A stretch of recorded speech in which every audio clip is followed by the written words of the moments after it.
Oi, oi, meu nome é Heridan e você está no canal Seja Luz. E hoje estamos indo para o terceiro tema da nossa série de estudos. Então já se inscreve aqui no canal e ativa o sininho de notificações para você não perder nenhum vídeo. E lembrando mais uma vez, esse é o guia no qual eu estou usando, Ouvindo a Voz de Deus, e o link estará aqui na descrição desse vídeo para você estar adquirindo o seu.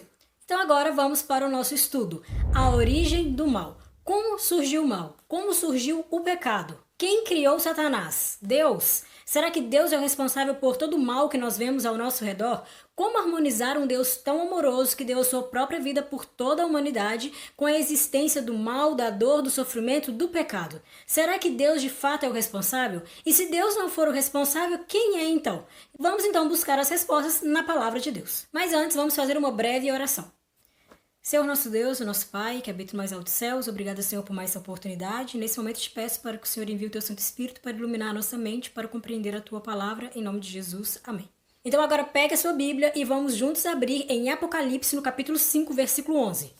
Vi e ouvi uma voz de muitos anjos ao redor do trono dos seres viventes e dos anciãos, cujo número era de milhões e milhares de milhares. Então veja, Deus criou os anjos, e ele criou os anjos antes da criação do ser humano. E de acordo com a Bíblia, os anjos são superiores a nós. E como nós acabamos de ler aqui no texto, Deus não criou apenas um ou dois anjos, mas conforme o texto, Deus criou milhões e milhões de anjos que estão ali ao redor do seu trono e constantemente eles são enviados em nosso favor para nos auxiliar e para nos proteger. Mas, diante desses anjos criados, eu gostaria de chamar a sua atenção para um anjo específico. Então vamos lá em Ezequiel, no capítulo 28, a partir do versículo 14. Tu eras o querubim da guarda, ungido, e te estabeleci. Permanecias no monte santo de Deus, no brilho das pedras andavas. Veja, um anjo querubim ungido. O que significa ungido? Aquele que é separado para uma atividade específica. E a sua atividade era ao redor do trono de Deus. Então esse querubim, ele era de fato um anjo de grande importância. Podemos dizer que ele era o líder dos anjos.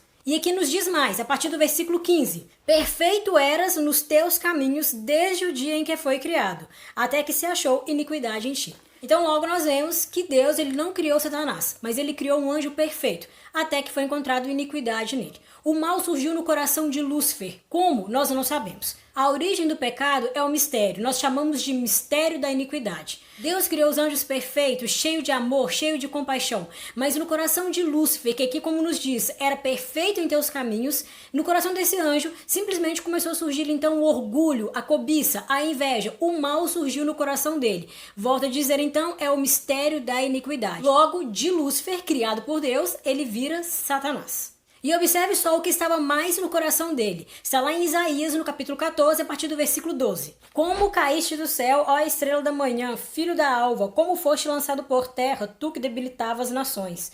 Tu dizias no teu coração, eu subirei ao céu, acima das estrelas de Deus, exaltarei o meu trono e no monte da congregação me assentarei, nas extremidades do norte. Subirei acima das mais altas nuvens e serei semelhante ao Altíssimo. Satanás, ele queria então tomar o lugar de Deus, ele queria tomar o trono de Deus, ele queria ser adorado, ele queria ter todo o universo em tuas mãos, em teu poder. A criatura queria ser como o Criador. O orgulho começou então a tomar conta da vida daquele anjo. Diante dessa situação tão triste, o que aconteceu?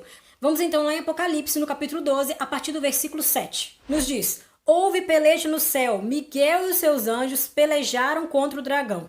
Também pelejaram o dragão e seus anjos. Todavia não prevaleceram, nem mais se achou no céu o lugar deles. E foi expulso o grande dragão, a antiga serpente, que se chama Diabo e Satanás, o sedutor de todo mundo. Sim, foi atirado para a terra e com ele os seus anjos. Aqui nos diz, Miguel e os seus anjos pelejaram. Miguel aqui está se referindo a Jesus. Esse é o nome de Jesus na palavra de Deus, quando Jesus está em um contexto de guerra, em um contexto de batalha. Então, como nós vemos, houve um conflito, uma batalha no céu, e aqui nos diz que Satanás e os seus anjos foram expulsos, porque eles não prevaleceram. E por que os seus anjos? Porque quando Satanás estava no céu e o mal começou então a surgir no coração dele, ele não guardou o mal apenas para ele, mas ele começou então a semear o mal no coração dos outros anjos. E infelizmente, ele levantou dúvidas sobre o caráter de Deus e conseguiu a terça parte dos anjos. Então, quando a Bíblia aqui nos diz que houve aquela peleja e Satanás foi expulso com os seus anjos, é porque Deus não expulsou apenas Satanás, mas ele também expulsou aqueles que decidiram ficar do lado de Satanás. Mas aí você pode me perguntar, mas por que Deus permitiu isso? Por que Deus não destruiu Satanás naquele momento, não destruiu os seus anjos e acabou com o mal ali mesmo? E a resposta é simples.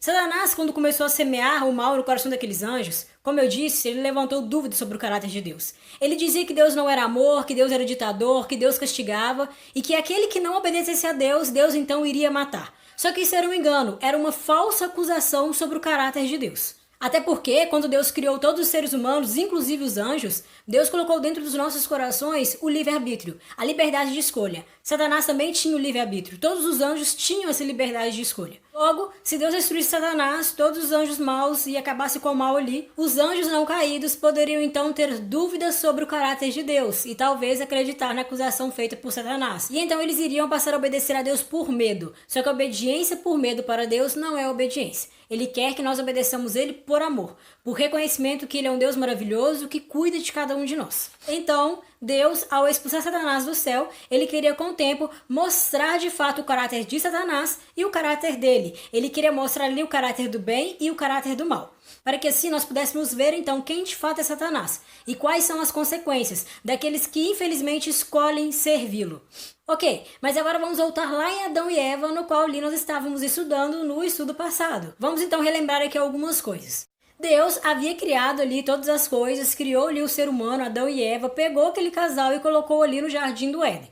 E Deus então deu uma advertência para eles, que eles podiam comer de todos os frutos ali do jardim, mas não podiam comer apenas de um fruto, apenas de uma árvore, que era a árvore do conhecimento do bem e do mal. Mas contrariando a advertência de Deus, Satanás então, que agora havia sido expulso do céu e tinha sido lançado aqui na terra, ele então vai atacar Adão e Eva. E por que ele quis atacar o ser humano? Porque em Adão e Eva ele viu ali a imagem e semelhança de Deus. Então ali ele percebeu que a coisa mais importante que existia aqui na terra para Deus era o ser humano. Então ele queria atacar logo aquilo que iria de fato atingir a Deus. Veja então como ele age lá em Gênesis no capítulo 3, a partir do versículo 1 até o versículo 5. Mas a serpente, mais sagaz que todos os animais selváticos que o Senhor Deus tinha feito, disse à mulher: é assim que Deus disse, não comereis de toda a árvore do jardim. Eu não irei ler aqui o texto todo, para o vídeo não ficar muito longo, mas então Satanás ali ele usa a serpente, chega para Eva e faz a seguinte pergunta: Deus proibiu vocês de comer de todos os frutos da árvore do jardim? Lembrando que Deus tinha permitido eles comerem de todos os frutos, apenas um que eles não podiam comer. E aí na sequência do texto, Eva responde para ele que não, que Deus havia permitido que eles comessem de todos,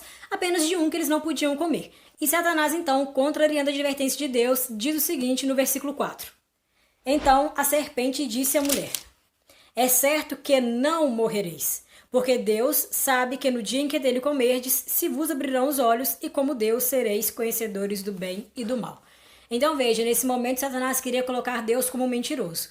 No estudo passado, nós ali vemos que Deus, ao dar essa advertência, que eles não podiam comer daquele fruto, se eles desobedecessem a Deus, teriam duas consequências, que era abandonar o jardim, e a outra consequência é que eles ficariam sujeitos à morte. E agora, então, Satanás, ele diz: é certo que não morrereis. Então, deixando Deus como um mentiroso. Porque se Deus disse que morreria e Satanás disse que não morreria, alguém ali estava mentindo. E ele então diz mais: se você comer desse fruto no qual Deus proibiu, você será igual a Deus, conhecedora do bem e do mal. Então observe a estratégia que Satanás usou com Eva. Foi a mesma estratégia que ele usou lá no céu.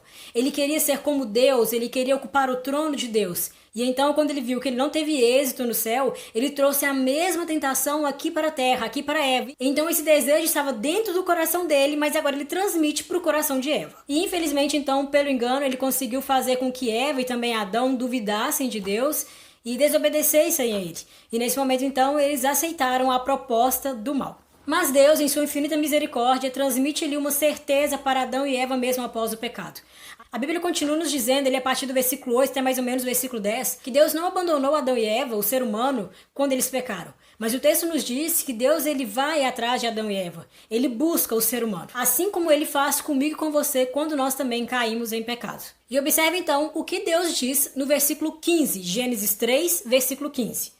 Porém, inimizade entre ti e a mulher, entre a tua descendência e o seu descendente. Este te ferirá a cabeça e tu lhe ferirás o calcanhar. Jesus, então, deixaria o céu e, através do seu ministério de encarnação, ele nasceria de uma mulher. Viveria aqui na terra como homens e, por sua morte e ressurreição, decretaria, então, o fim do domínio de Satanás. Nesse versículo que acabamos de ler, foi feita a primeira profecia messiânica. o descendente da mulher, Jesus, viria e esmagaria a cabeça da serpente, que é Satanás. E essa situação de fato foi concretizada na morte de Jesus na cruz e na sua ressurreição. Porque Jesus não apenas morreu, mas ele morreu por mim e por você e ele ressuscitou. E hoje ele vive. Por meio do seu sacrifício, nós recebemos então a oportunidade de vida eterna. Por meio do sacrifício de Jesus, somos perdoados, lavados e libertos do domínio de Satanás. Basta eu e você aceitar o convite que Jesus nos faz diariamente. E a solução desse problema que Jesus nos trouxe, nós veremos com mais detalhe no próximo estudo. Mas agora a pergunta que eu faço é: e hoje, como que Satanás ele nos engana? Vamos lá em 2 Coríntios, no capítulo 11, versículo 14. E não é de admirar, porque o próprio Satanás se transforma em anjo de luz. Não é muito, pois, que os seus próprios ministros se transformem em ministros de justiça, e o fim deles será conforme as suas obras. Então observe, a Bíblia declara que Satanás ele tem o poder de se transformar em anjo de luz. Nós devemos entender que Satanás ele nunca vai aparecer como algo horroroso, como algo assustador. Mas ele sempre aparece com algo bom, com algo agradável, para assim poder então nos enganar. Por isso que devemos estar constantemente atentos, vigiando, buscando estudar a palavra de Deus, para que assim não venhamos cair nas tentações e nas ciladas de Satanás. Devemos entender que o inferno ele nunca será prazeroso, mas Satanás faz com que o caminho até o inferno seja prazeroso. E nós muitas das vezes vivemos a nossa vida como se nada estivesse acontecendo, como se estivesse tudo bem, e quando nós menos esperamos, nós estamos então em uma situação crítica, em uma situação difícil, na qual nós não conseguimos sair, nós não conseguimos resolver os problemas por conta própria. Hoje, a intenção de Satanás continua sendo a mesma. Ele continua querendo então tomar ali o trono de Deus, mas é o trono do seu e do meu coração. Ele quer te seduzir com os prazeres desse mundo. E assim, ele apresenta várias tentações, querendo te enganar como ele fez lá com os nossos primeiros pais, Adão e Eva. Mas veja o que diz em 1 Coríntios, no capítulo 10, versículo 13. Não vos sobreveio tentação que não fosse humana. Deus, ele é fiel e não permitirá que sejais tentados além das vossas forças. Pelo contrário, juntamente com a tentação, vos proverá livramento de sorte que possais suportar. Ou seja, para cada tentação de Satanás, há uma provisão de Deus, para que assim nós não venhamos a cair no pecado. Somos tentados constantemente, diariamente Satanás ele coloca inúmeras tentações na minha e na sua vida.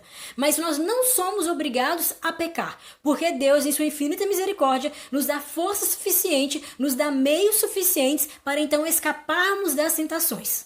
Se você peca, se eu peco, é unicamente por escolha. Por isso que nós devemos encher a nossa mente, encher todo o nosso ser daquilo que vem de Deus, daquilo que vem dos céus. Porque assim, no momento que a tentação vir, nós teremos força suficiente para então vencermos o pecado. E a forma para vencermos o mal está em Efésios, no capítulo 6, a partir do versículo 10. Eu não orei ler esse texto aqui, mas eu aconselho você a, depois desse vídeo, orar a Deus e ler esse texto. Efésios, capítulo 6, a partir do versículo 10 até o versículo 18. Ali nós encontramos a armadura que Deus nos disponibiliza para vencermos os ataques de Satanás. Ali nos diz para nos revestirmos de toda a armadura de Deus, usarmos como escudo a fé que Deus coloca em nossos corações quando nós temos um relacionamento com Ele. E Ele também nos aconselha a orar em todo o tempo para que assim nós não venhamos a cair nas ciladas do mal.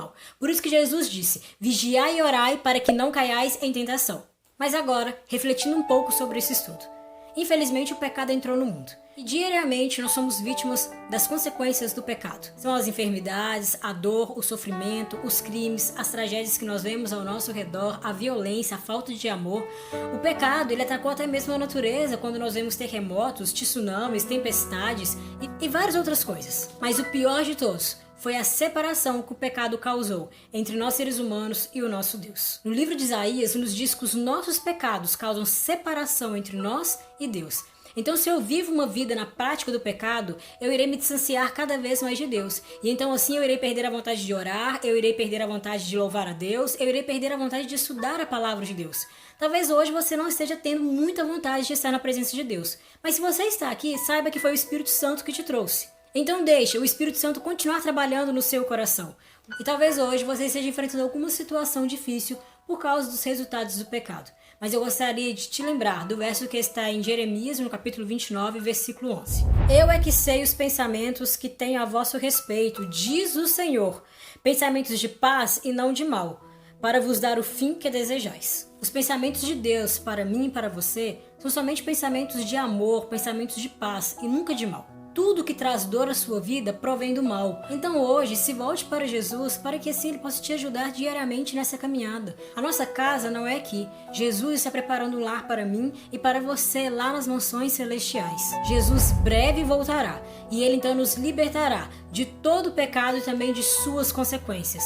E no céu não haverá mais morte, não haverá mais lágrima, não haverá mais dor, não haverá nada de mal que nós vemos hoje, infelizmente, no mundo ao nosso redor. O conflito entre o bem e o mal se iniciou lá no céu através de Satanás. E ele perdura até os nossos dias. Então hoje, nessa batalha, nesse grande conflito, decida estar do lado de Jesus. Decida estar ao lado do seu Salvador, do seu Criador. Decida hoje estar do lado da Palavra de Deus. E não se esqueça, depois desse estudo, leia Efésios, capítulo 6, versículos de 10 a 18 e aprenda então como vencer as artimanhas de Satanás se revestindo de toda a armadura de Deus. Então esse foi o estudo de hoje. Se você gostou, curte e compartilhe com outras pessoas para que assim venhamos juntos pregar o Evangelho. Se inscreva aqui no canal, ative o sininho de notificações e me siga lá no meu Instagram. Então eu espero você para o próximo estudo. Você não pode perder. E nunca se esqueça, seja luz na vida das pessoas.